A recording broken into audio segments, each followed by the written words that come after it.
Russia Tomorrow. My name is Mikhail Fishman, and I'm a Russian journalist.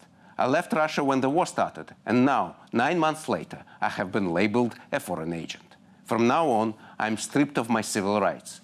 I can't teach at schools or universities, I can't participate in elections, and it's exactly the type of legislation that Nazis immediately introduced when they came to power in early 1933.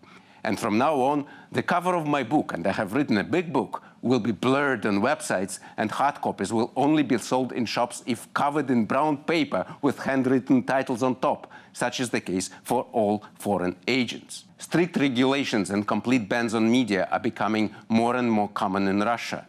Along with Twitter, Instagram, and Facebook, every day more and more websites are getting blocked by Roskomnadzor, the Russian official watchdog that monitors, controls, and censors media. Many Russians could previously use VPN to bypass state censorship and log in to Facebook or Instagram, but now even the VPNs are getting blocked.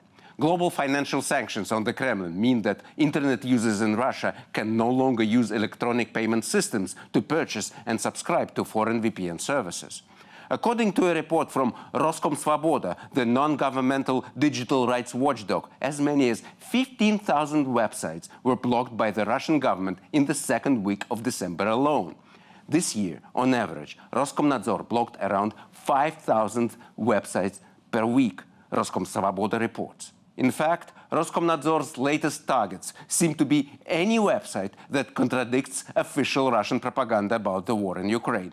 For example, the Russian-language website of the fashion magazine L'Officiel is unavailable to Russians because, in addition to their pieces on sparkling holiday makeup and 8 must-have fashion trends for fall-winter 2022, it also mentions war in Ukraine. Imagine just what it is like to live in Moscow these days.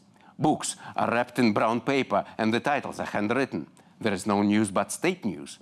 Independent news platforms and even the websites of fashion magazines are blocked. Only heavily censored state propaganda is shown on TV.